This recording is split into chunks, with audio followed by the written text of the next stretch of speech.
it all depends on how you decide to manage your career. But sometimes maybe something that might not make sense economically for a publisher does make sense for an author. Hello, everyone. My name is Mar, and I founded an animation studio in Japan. And we talk about animation industry topics or like media, film, things around that. Actually, today we will talk with our first guest of the year. It's Ken Niimura. He's an illustrator and cartoonist. Great person, great artist. Ken is author of books like this one. It's Never Open It, the Taboo trilogy, and I love this one. Today we'll talk more about the another one, but super recommended. Today, especially, we'll talk about this one. It says, "I Kill Giants." And this comic, it's especially interesting because of today's topic, because after working in this comic, there was an adaptation in live action. And today we will talk about adaptations.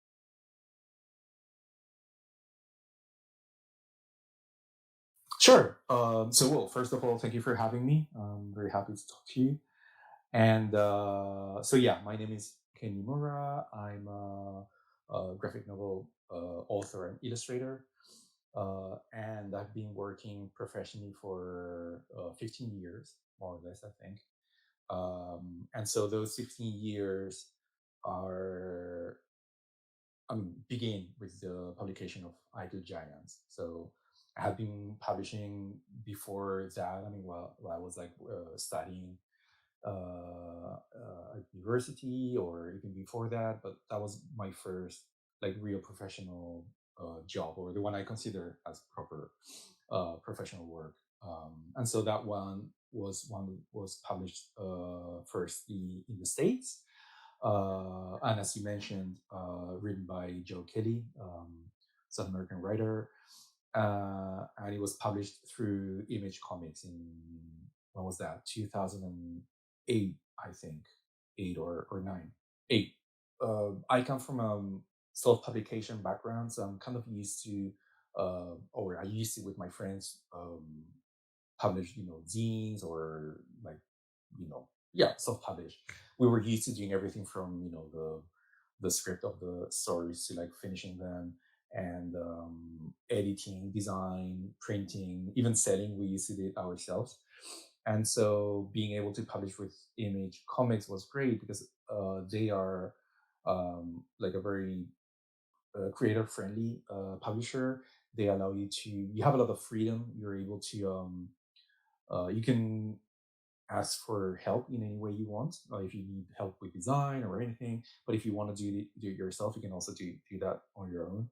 And that was the approach that Joe and I took. So we produced like the whole finished comic, pretty much ready to print, besides the barcode and copy, yeah, which was lots of work, as you can imagine, but very much fun. And so we were, I like working on a project from the very beginning.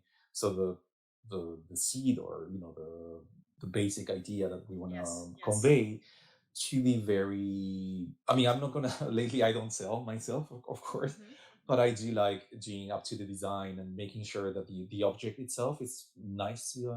Yeah, and I guess like for some people it's not that important. For some people, it's like once they finish doing the creative, the content itself, they are cool with allowing other people to work on that. But I like doing even that. So we were lucky enough that we were able to do pretty much what we wanted, the way we wanted to, and that was great. It's kind of rare, to be true. And yeah, that was published in, 2008-9.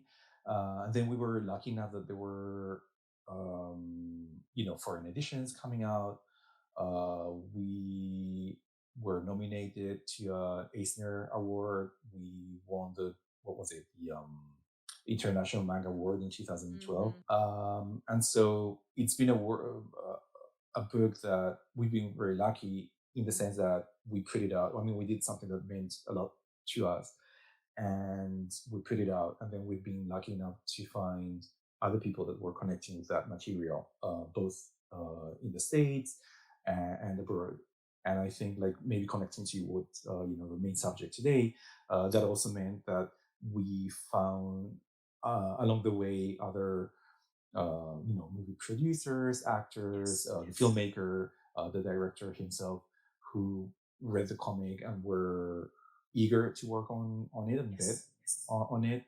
And so, I can certainly talk to you about, like, what the experience in itself Yes. was Yes. like, but at the same time, I have the impression that it was kind of like an anomaly in a way, because like we had the base material, and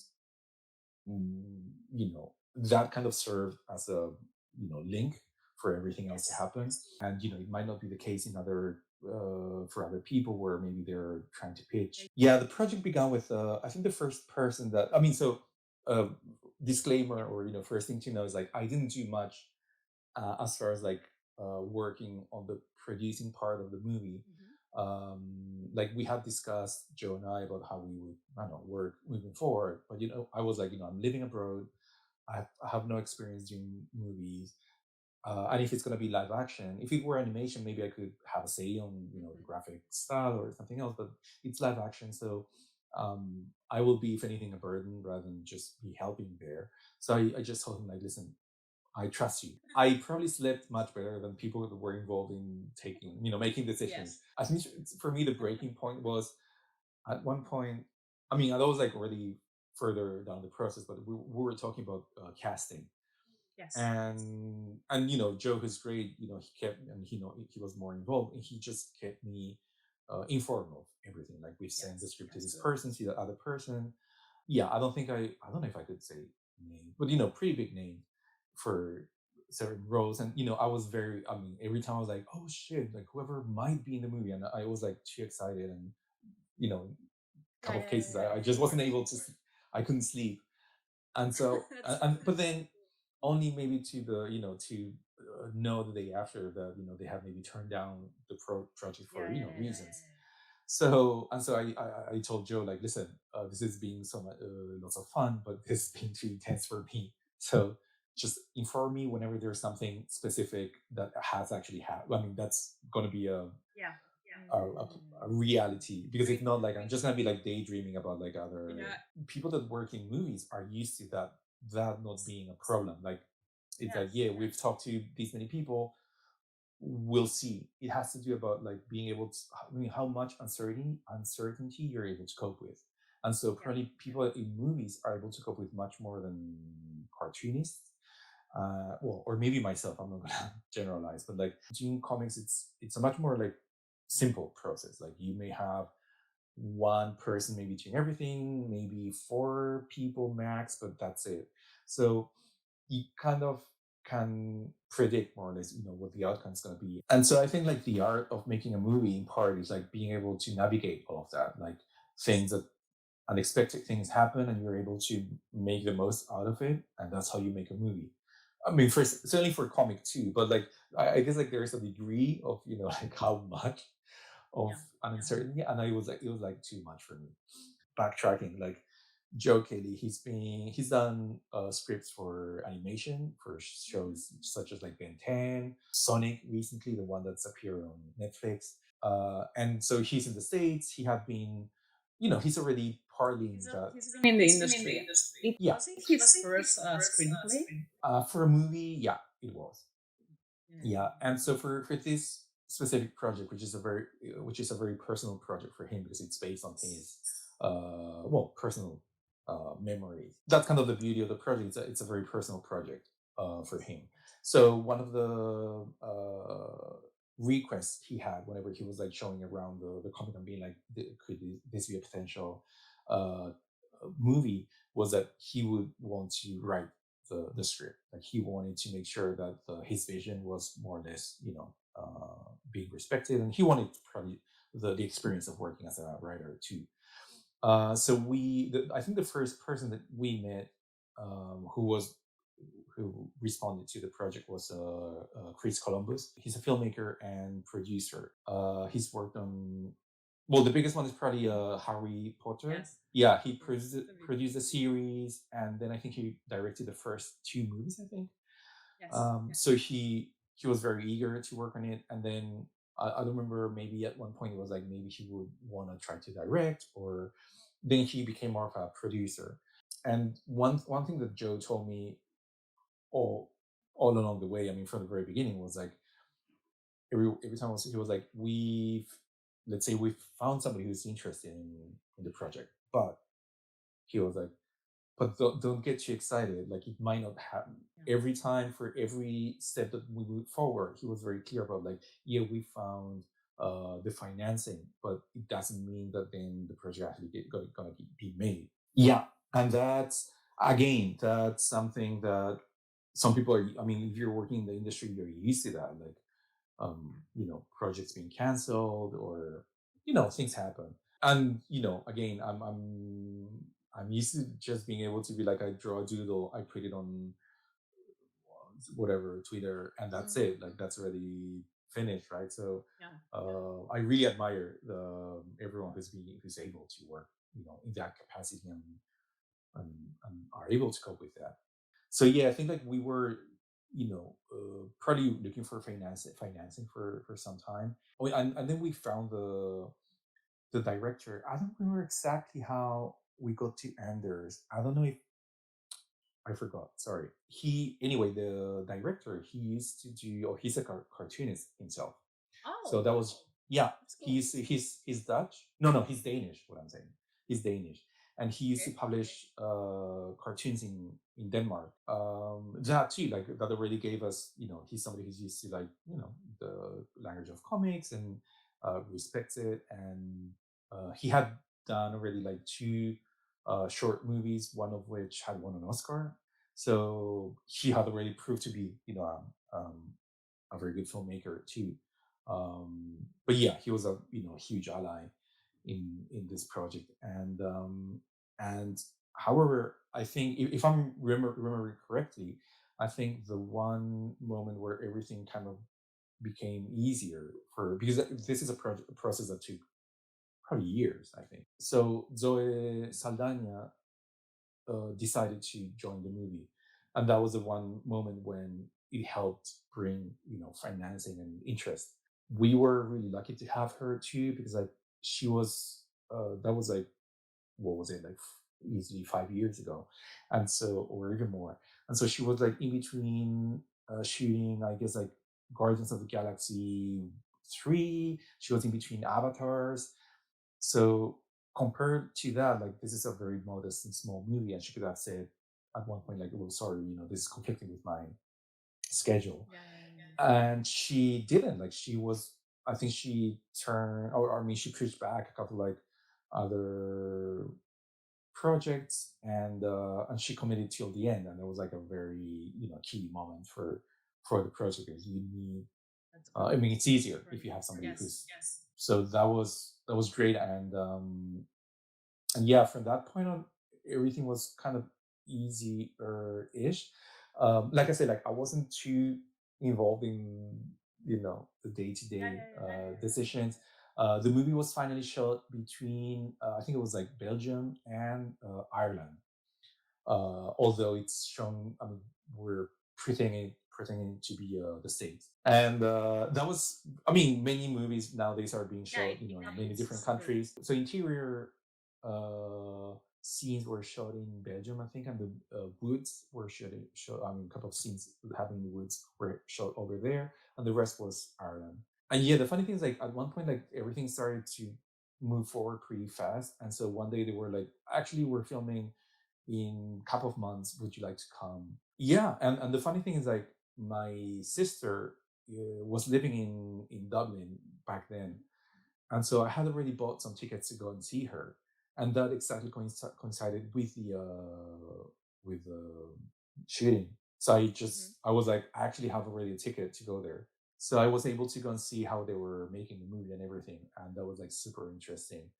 But speaking, for example, about like the unknowns, like one of the things that happens, we needed a scene that was in there. It was raining, that scene, and Yes. it's Ireland, Like so real you're rain? like, real rain, and so Okay. you're supposed, it should be very easy. It's like, it's Ireland, it's just like raining It will every rain day. at some point, Well, right? the day comes and it's the brightest day ever, and so they were able Oof. to improvise, like, what was it like? They showed like in a small corner was like in the shadows, and then they threw some water and made it look, and I should say like probably production wise, it was like a you know smaller size movie. So we went to see how they were making the movie, but the number of people working around wasn't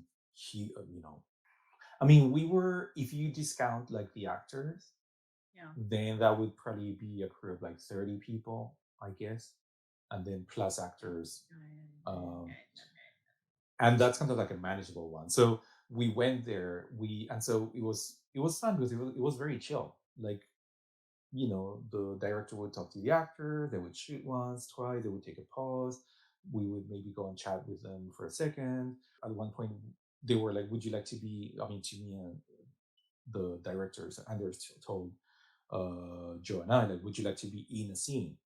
And we were like, "Well, why not?" So we're very tiny, but we're there, and that was doable because it's a small production, so it's manageable. Funny enough, like that one scene that we were in was the first moment where all of the three main actresses met each other.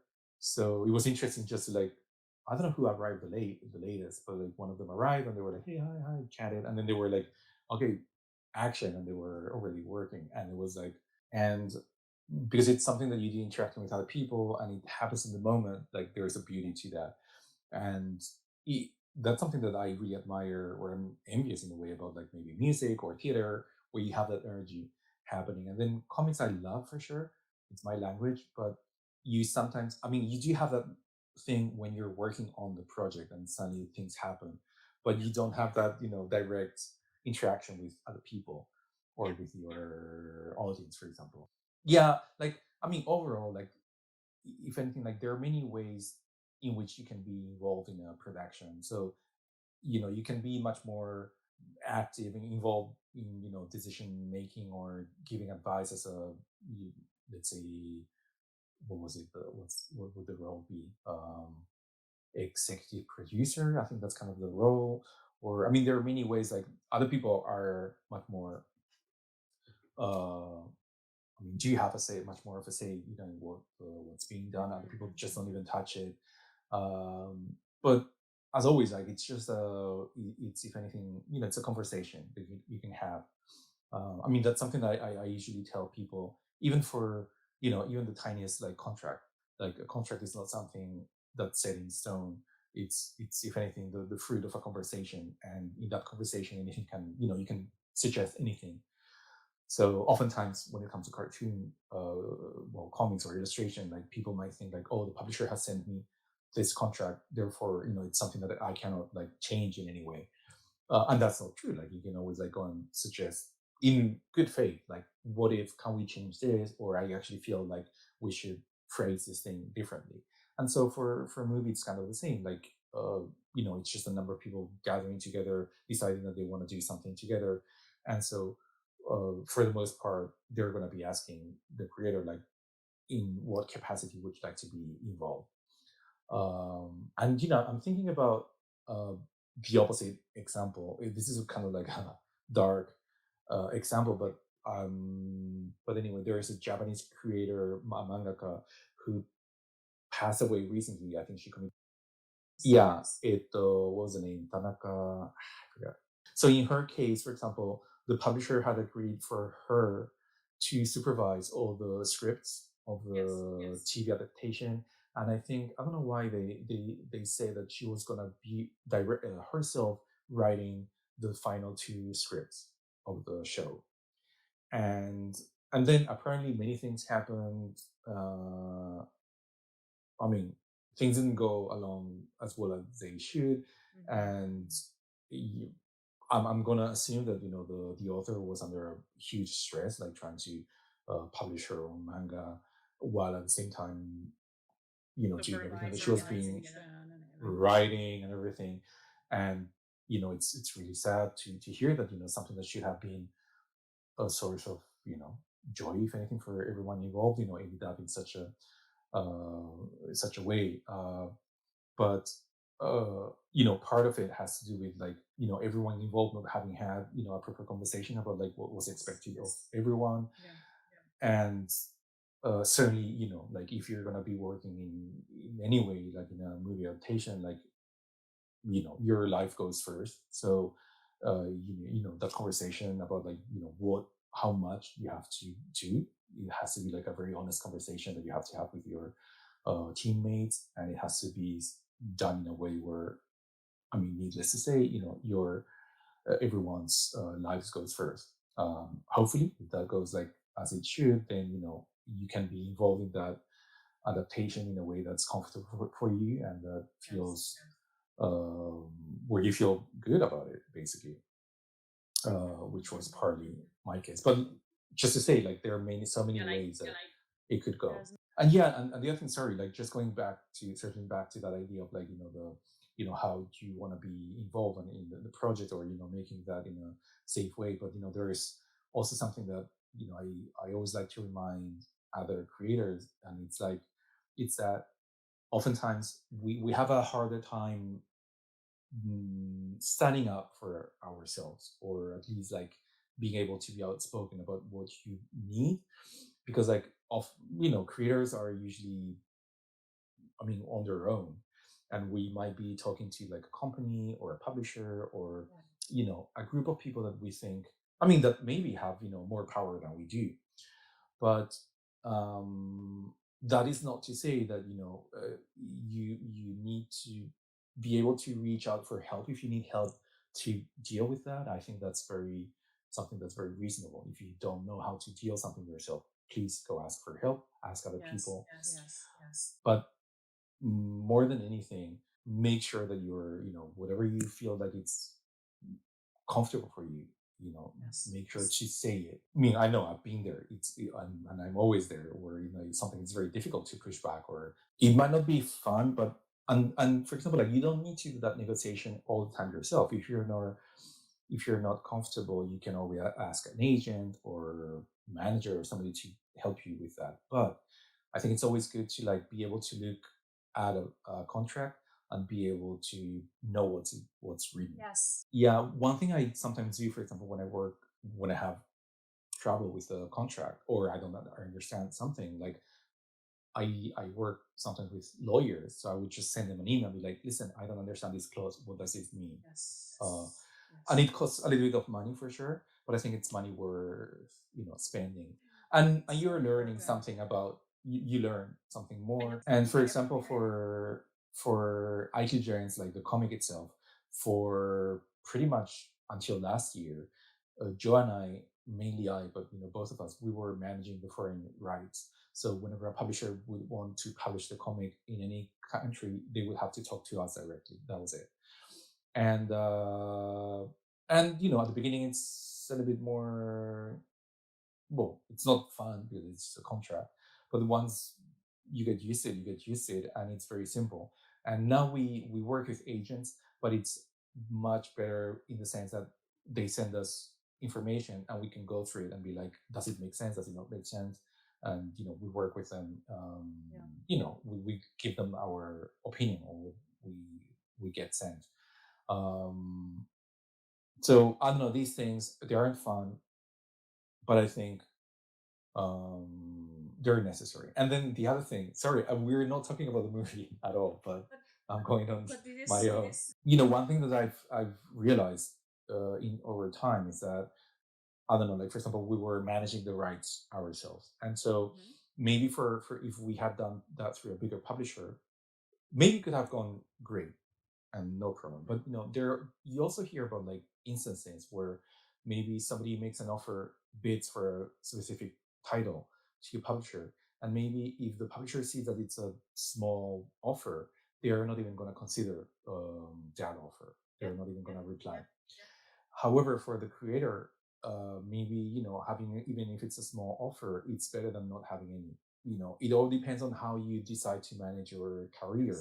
But sometimes maybe something that might not make sense economically for a publisher does make sense for an author. And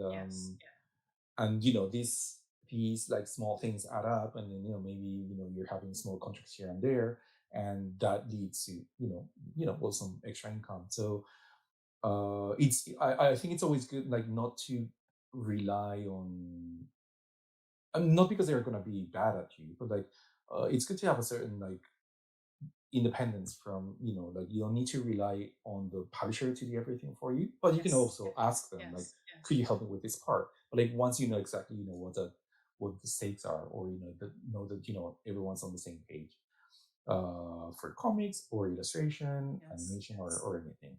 Yeah, and once that part's done well, there you have no stress moving forward, and then you can So concentrate good. on the creative part, which is what Yeah. you're Yeah. really there for. Yeah. That's what you want. Um, if I've learned anything in those 15 years, that's pretty much it. Thank you, Russ, for your time. So you heard it. He's on all the socials. At some point, he may revive or not. Will rest and keep creating. We'll So see. Yeah. and if not, like he has a lot of published works that please check. Like actually, we talk about like Italian. Let's talk from my favorite book. Yay, never open it. Yeah, check it out. It's yeah, you have published Say nothing about it. published things, and hopefully people will enjoy them. Yeah. So I can. Hey, talk to you soon. Have a good day. Bye bye.